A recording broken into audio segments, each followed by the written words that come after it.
Okay, so welcome to a CTW because it's actually technically still Wednesday night. So this is a car talk California Talk Wednesday. Um, I've now been in the Sunshine State for over a week. I miss home. I I definitely miss Oklahoma. I'm I'm like 6'1", 6'2" ish, somewhere around there. And I've talked about it before. I have cerebral palsy. Like, I don't really walk in a straight line. I have a really weird way that I move. this this is a weird sentence to say, but I would like to see me in an animated movie just to actually like see the weird way I move captured on camera. But anyways, or like like in animation. But my point here is I'm very naturally oafish with both like my size and my weird gait and whatnot, and the fact that like if I stand still for too long, I will start to lean and lose my balance. And in a city like Los Angeles, which is very cramped, I don't feel super comfortable.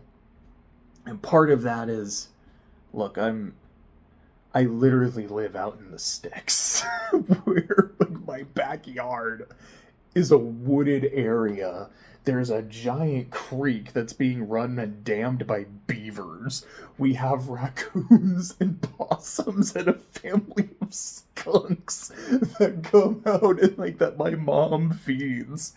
And now I'm like in a Mini Cooper that I feel a little bit too big for, driving and just like in that constant touch and go traffic, bobbing and weaving like I'm a fucking boxer, and I have to parallel park now, which I don't really have to do in Oklahoma. It's definitely different. And it feels weird to say it's a culture shock because this is not my first time living in Southern California. I lived in 29 Palms when I was a kid. I lived in, what was I think it was Rancho Bernardo. It was like a suburb of San Diego. I basically lived in San Diego for like another 3 years. I went to law school in Malibu for 3 years, and now I'm back. Like, I'm used to this, but I think because I wasn't driving in any of those points, it feels different. Also, the first two, like 29 Palms, I was too young to really remember anything or like absorb any of it. And then in San Diego, still moving every few years, I essentially what I'm trying to say is I never really felt like I'm away from home. And I think it is because I'm only here for a short while. Like, I'm generally someone who adapts very quickly. And that's either because I've lived in Oklahoma so long that's just home now, and being away from it feels weird. And so my adaptability isn't kicking in, or it's only been a week.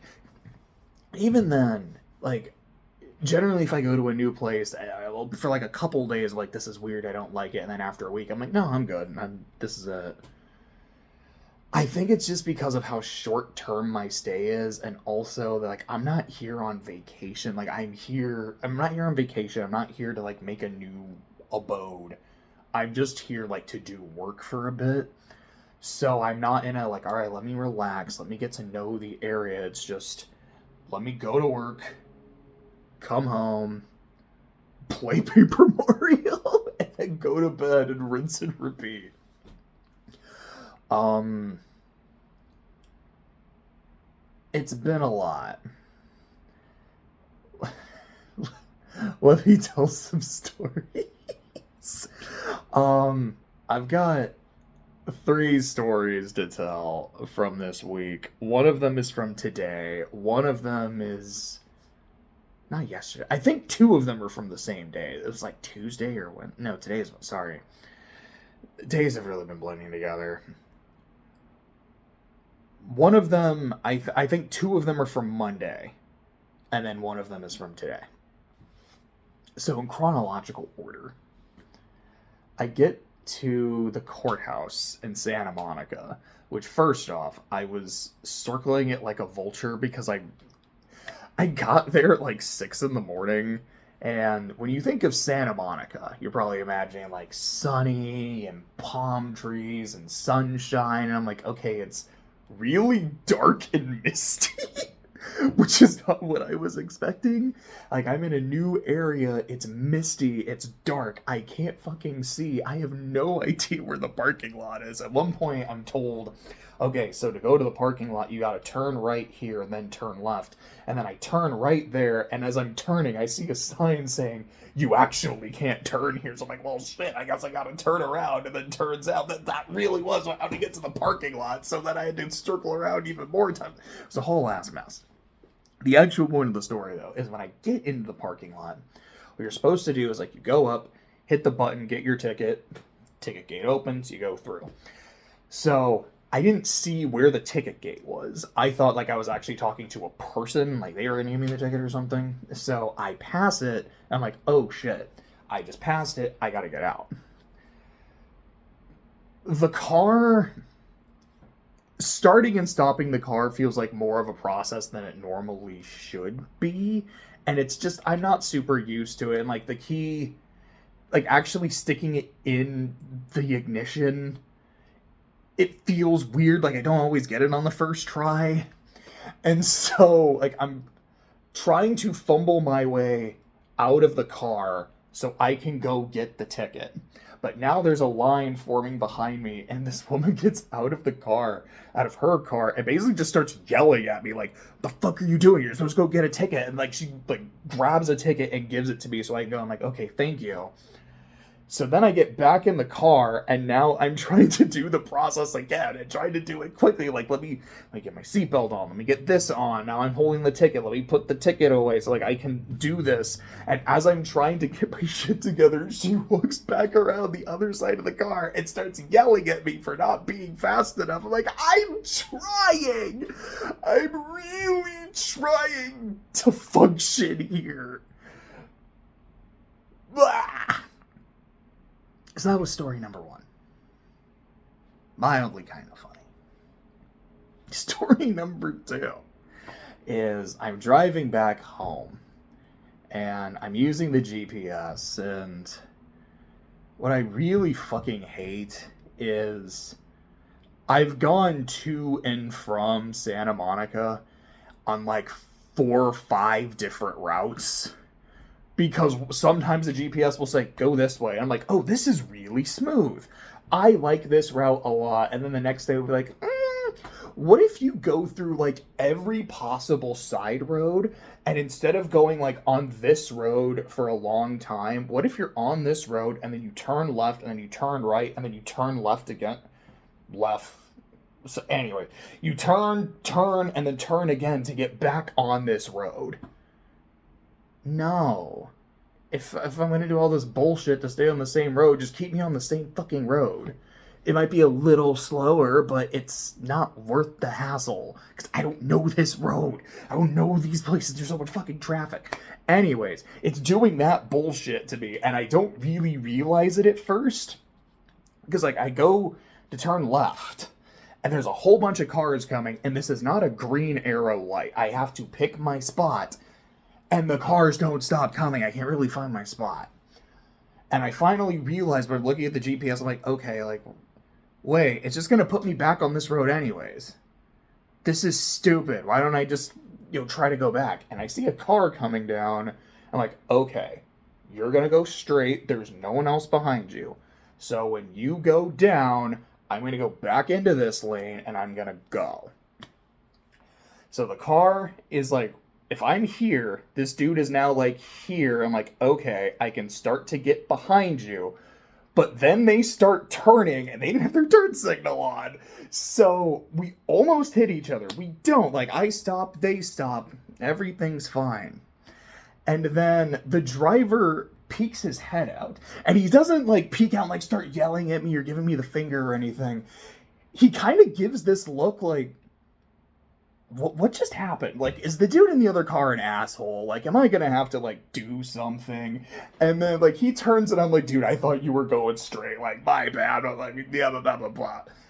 And he just kind of was like, all right, turns, and he keeps going. Like, he goes, and then I go, I'm like, all right, everything's fine. Almost got into an accident on, like, day 2. Ugh. Was that Timothy Chalamet? Because the guy looked a lot like Timothy Chalamet. And so, as I like kind of start driving and I think about it, my brain just goes, "Is son okay?" And it made me laugh. And of course, like, no one got hurt. Like, there was no property damage, no bodily damage. That's why I'm able to laugh about it. But it's like, that's kind of a fun story. Then today, I had an experience, and I'm going to abridge it. I'm not going to give the full story. But I had the kind of experience that to me reaffirms 3 things. Number 1, there is a God. Number 2, he has a sense of humor. And number 3, he has my best interests at heart. Short version, renting an office space near the courthouse so that we've got a spot where we can work before we go to court, or we can also do a little bit of work after court. We have a key to this particular office space. Because I am not in court today because of other matters, I am entrusted with key. Other matter stops for lunch. I take key with me. I walk for quite a bit, go get lunch. Lunch is taking a little bit. I'm like, all right, I do gotta go quick. I'd appreciate it if you guys could go try to get this me on time. Thank you. And as I'm sitting there, just like, all right, like I'm hungry. I haven't eaten all day. I'm hoping like I can get this and still make it in time. Where's the key to the office space? It was in my pocket. But now it's not in my pocket.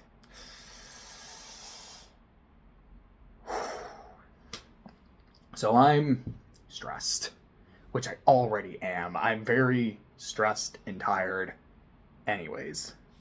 And the thing I've been doing all day is a very long, exhausting thing. So I'm already stressed and tired. The thing I'm doing is getting me more stressed and tired. I am now a little bit stressed because like I kind of need to be back there in a little bit, and food is taking longer than I thought. More stress. Also, now I don't have the fucking key to the office that I specifically remembering locking behind me. So either A, I never took the key out of the door, which defeats the fucking purpose of locking it. But at least I know where it is. Or I did successfully lock the door. All our stuff is safe. But the key is somewhere on the streets of Santa Monica. I don't even know how. Like, how did it fall out of my pocket? What the fuck? Which also means if I can't find it, I can't get back in. We have lost our key, and maybe it's no problem to get a replacement key. Or maybe it's an incredible problem to get a replacement key. And I am stressing, freaking out. And then I think to myself, let me just pray. Because this has happened a few times this past week or so. Just instead of being anxious and stressed and starting to get angry and sad and all of that, praying tends to help. Instead of just, it's like, yeah, all right, that's some Harriman. I was describing it to Clay and Jose earlier. It's an Ouroboros. It is just, the stress leads, the anxiety leads to stress, which leads to anger, and then leads to me being all depressed, and then it's this never-ending loop. I feel like when I pray, and like I really mean it, it kind of breaks that cycle. Even if at least just for a little bit, and it is able to help me get some peace again. So I do. I'm like, okay. I'm gonna be okay. I'm going to be okay. And then the stress starts to come back, and I'm like, ugh, ugh, ugh. And as I'm walking down the street, and I'm starting to get stressed, it's really starting to come back. I just kind of repeat it a bit as a mantra. I'm going to be okay. Say it like you mean it. I'm going to be okay. I am going to be... oh! There's the key! Like, dead ass! As I'm fucking walking down the street, and I'm just trying to think, like... I'm going to be okay. I meant it. And then I was. And I look at it, I'm like, this is the key. Wait, is that the right number? This would be really hilarious if I somehow found the key. Like, this fixes my exact problem, and it's somehow to the wrong office. Which it wasn't. It was exactly the key.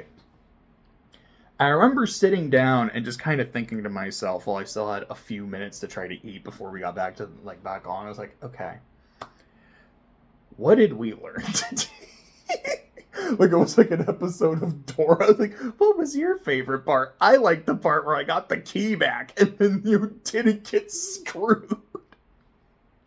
It's like, what did we learn from this experience? I learned that I'm gonna be okay.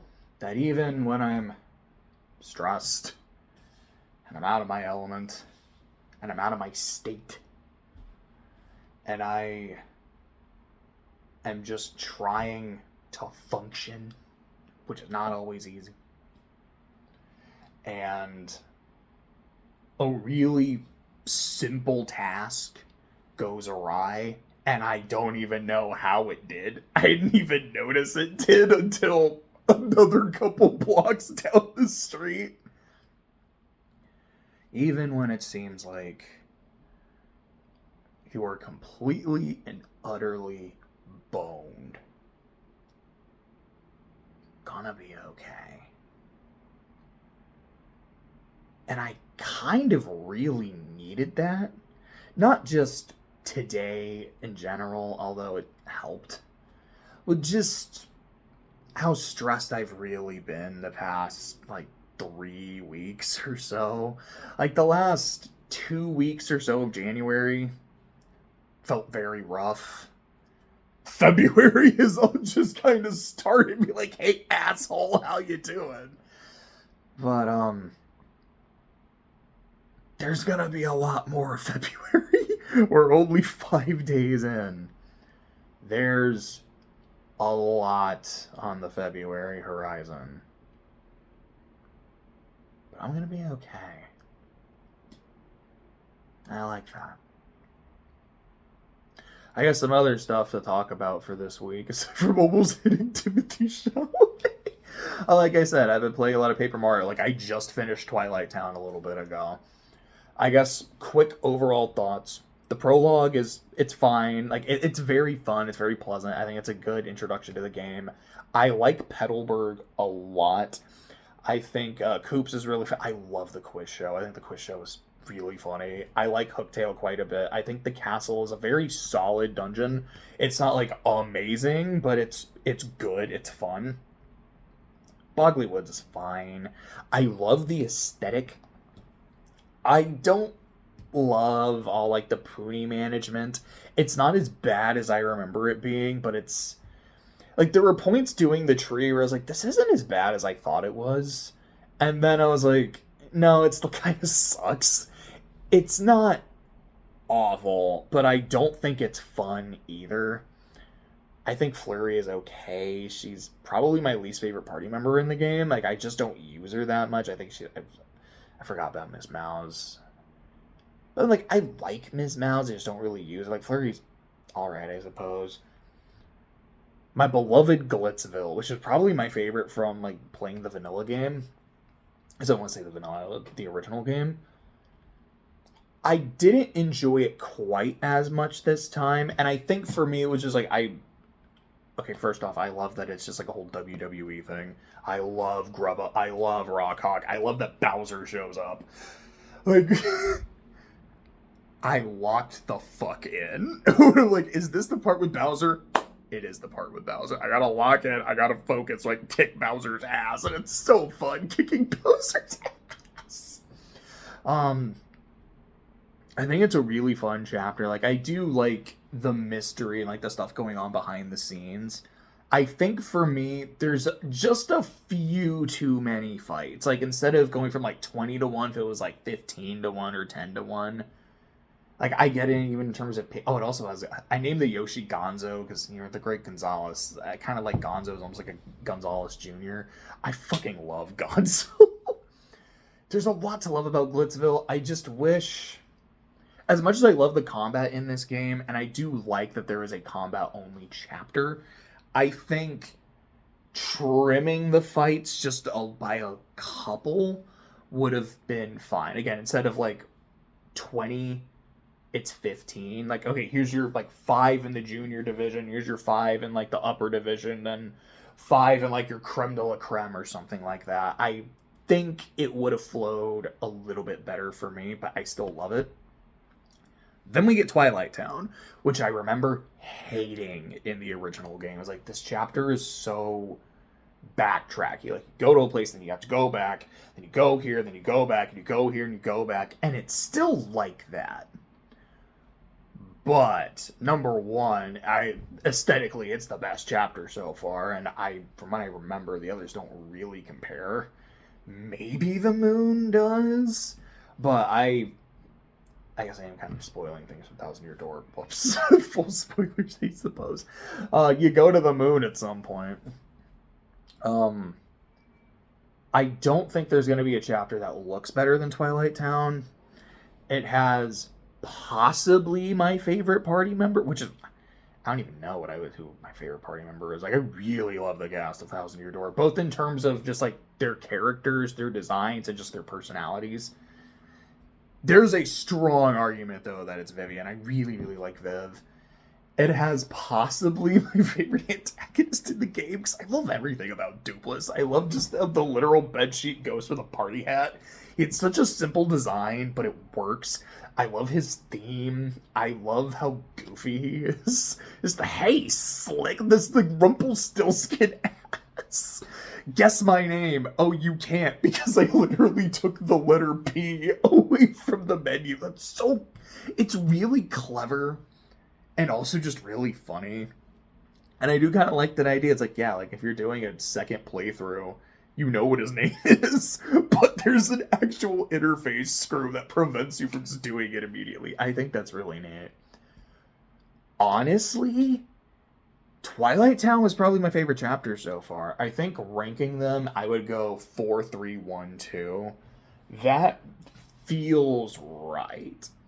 And we'll see how I feel replaying 5 through 8. From what I remember, 5 was my other... Like, 3 and 5 were my favorite in the original.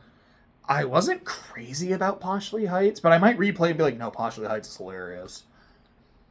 I really don't remember what I thought of the moon. I thought Chapter 8 was just, like, absolutely Kino and Primo. But I'm really enjoying playing Thousand Year Door. That's, like, all I've done. Like, I've done, like, some sending stuff to agents, but I haven't done any writing on Severance. I haven't tried watching any more Gundam. I need to shave soon. Sorry, just bothered by this one hair. Probably, like, Saturday morning, because I'm not going to have time tomorrow morning. I'm not going to have time Friday morning either. But soon-ish, I'll probably try to shave again. Sorry, I completely zoned out. I haven't started reading anything yet. Like I said, I brought a couple books. Haven't cracked them open yet. Haven't started Horizons again yet. In terms of music, I did finish Linkin Park. I haven't made like a quick tier list, but the short version, Hybrid Theory is a classic that I still think holds up. Meteora, I think, is Hybrid Theory, but a little bit better. There, there are definitely some songs that aren't like Hybrid Theory esque. Breaking the Habit is a little more poppy. It's still like a rock song, and then you have Numb, which is just a ballad and is arguably their best song. Minutes to Midnight definitely has more of that in there. Like Shadow of the Day is a Linkin Park song, but it's definitely not a Hybrid Theory song. It's I feel like lyrically, Minutes to Midnight has a lot of the same like loneliness and anger. Like Hands Held High is a very angry song, but it's a more subdued anger than like the active screaming. But then you have a song like Given Up, which is still a song that I like. It's like this long 18-second scream. Like it's really badass. But hearing Chester scream, "Put me out of my fucking misery," is really hard to listen to.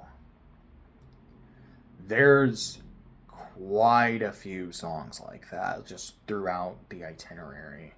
Or I guess the itinerary is not the right word, the discography. What was next? That's Thousand Suns. Thousand Suns is weird. Like, it's a very electronic album, and just like listening to it again, I'm like, if I hadn't known, I would not have guessed this was a Linkin Park record. But also, I can see it, and it kind of fucks. Like, I don't like it as much as the first three, but I did enjoy Thousand Suns. I really liked The Messenger. That's the final track on the album. I think it is like just the only acoustic Linkin Park song. It was beautiful. Like I listened to it several times. It's really good. I don't remember the next ones. I think it's like Living Things and Hunting Party. Is that right? I think both of them I thought were like kind of alright. Like they didn't super do it for me, but I didn't hate them by any means. Like I enjoyed them. Hold on, I gotta do the math. There's 8 albums. So that's 3, 4, 5, 6, 7, 8. Okay, so I am right. Next was One More Light, which is the pop album. Not like Taylor Swift pop, but it is a more like pop kind of album. I didn't hate it. I didn't love it either, but the eponymous track is fucking beautiful. And again, I know Chester didn't write it. I believe it was Mike who wrote it. But hearing Chester sing that song and knowing it was not long before his passing, it's devastating. I don't remember if I've shared this story before. There is a non-zero chance. I had a death in the family late in 2023, and it was a suicide. And it was something that definitely caught me by surprise. It caught the whole fucking family by surprise, and it was rough. It was really rough. And I remember how shocked I was. And not just like I was surprised, like I was very much in this state of shock. Like I don't know how to process this. Like this doesn't feel real. And it's partly why it took a while for me to cry. Because like I'm still not, it hasn't hit me yet. Even like several hours. And like it hasn't hit me yet. And I remember going back home because like as soon as I heard, like I was like, I have to go see my family. And it was late and I was like, I'm gonna go home. I'm gonna go to bed. And on my way back, as I'm sitting there, it's like 9 p.m. or something like that. It's dark. I'm alone in my car. In the End came on the radio. And that was when I cried. That was when it hit me. And In the End is a song I've always liked. It now has this very special place in my heart because of that moment and that memory. I really appreciate it. I'm grateful to it for that. And after One More Light is From Zero, which is the newest album. It is with the new frontman. I I don't know if it's a female singer, you'd say a front woman, if it's like a gender neutral term. But anyway, the new lead singer, Emily, I believe Armstrong is her last name. I might be wrong about that. I'm not gonna lie, I actually really enjoyed From Zero. I think it was, for me, probably the best album in a while. Um, I just really enjoyed it. I think especially for me, like I write a lot of female characters. Like I feel like the majority of my cast tend to be more female than male. It's not necessarily intentional, it just kind of happens that way. And one of my characters, like one of my favorites in particular, is a very angry, like unga bunga person. And listening to some of like these like excuse me, this felt like a more traditional Linkin Park album, which feels weird to say with Chester's passing. But just getting into that just like anger and like kind of reveling in it. I'm like, yeah, this kind of sounds like Athena. And it made me enjoy the album quite a bit. But there's that. Talked about that. Oh yeah. Okay, so I have to bring this up because I forgot to write this down. So according to who is it that does the Grammys? Is it like the National Academy of Music? I might have just made that term up. I don't fucking know. But the esteemed voters and Academy, or whoever the fuck does the Grammys, decided that the song of the year, which is, it's supposed to be in terms of like the sheet music and the lyrics, the best song or the most defining lyrics and sheet music of the year are the ones that call Drake a pedophile. And the best or most defining record of the year, so just the overall recording and production that was released of an individual track, is the one that called Drake a pedophile. And that is the funniest, most disrespectful shit. And the fact that in a few days, Mr. Kendrick Lamar is going to be performing the halftime show at the Super Bowl. And when he says, trying to strike a chord, and it's probably, and the entire country in unison goes, A minor, is going to be the most disrespectful shit.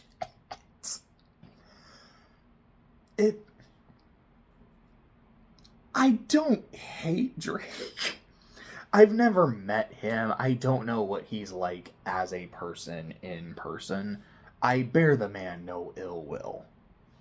Having listened to his music last year, I personally find him overrated, but there are some individual songs that I liked, and there's some records that I overall enjoyed. It could probably put on again.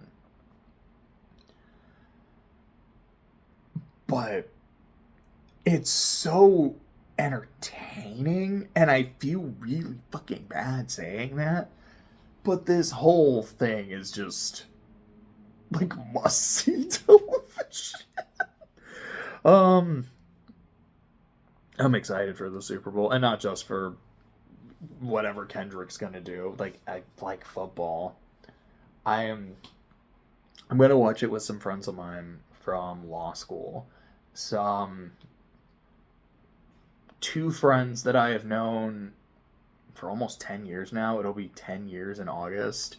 And his wife and her husband. And his wife is really cool. Her husband is really cool. I went to both of their weddings. It's like, for me, it's this is not just like, cool, I'm hanging out with some friends. It feels like I'm hanging out with family. And I am really looking forward to that. I did get to visit one of those friends last week, and I got to meet my 1-year-old niece, and I got to spoil the heck out of her.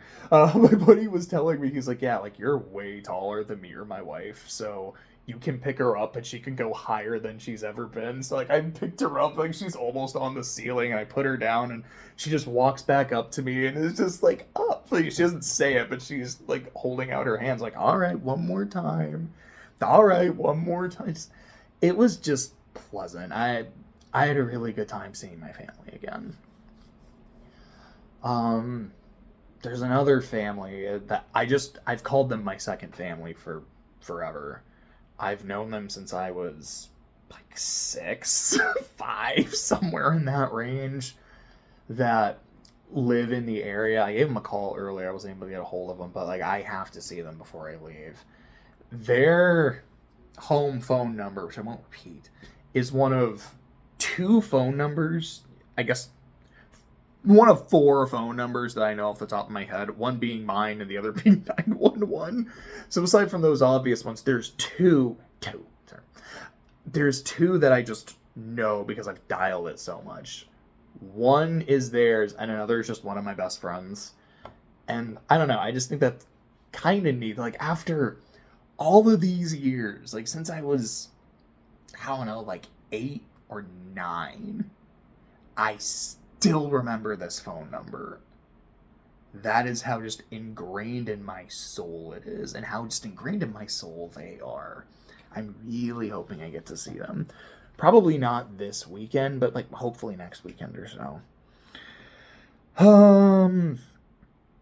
Is that it? What the hell does that... Oh, that says Paper Mario. I was like, what the hell is Papal Maria? Oh, I'm in LA. Luka got traded to the Lakers. Yeah, I thought it was bullshit. I looked at that, I was like, that's not real. Like, that's... Like, I was talking to Clay at the time, and I don't remember what he was talking to me about. Like, he was talking to me about... It was like something in Castlevania, or a show he was watching, or like some bullshit that happened at work. And he's talking to me about this thing, and I'm like, no way. This is not true. This did not happen. He's like, no, dude, it happened. Like, I know, isn't it crazy? I'm like, dude, I'm sorry. I'm not talking to you right now. I'm just reacting to some bullshit that what do you mean it's real? I don't know, it's just kind of wild to think about. I looked at tickets for the upcoming Mavs-Lakers game here at the Staples Center. Whatever the fuck it is now, like Crypto Arena.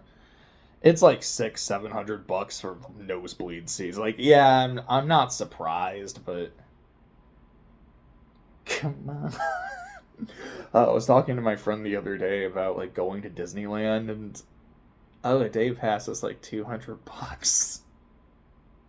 No, I'm not gonna do that. That sucks. I think that's basically been the week. Hasn't been a whole lot. This is still one of the longer ones I've done in a while. I know last week's was the whole last hour, but I feel like the last few have almost been within like 20-30 minutes or so. But anyways, I won't let this go on much longer. Have a good evening, week, etc., etc. Sorry, my brain stopped, just like this video. See.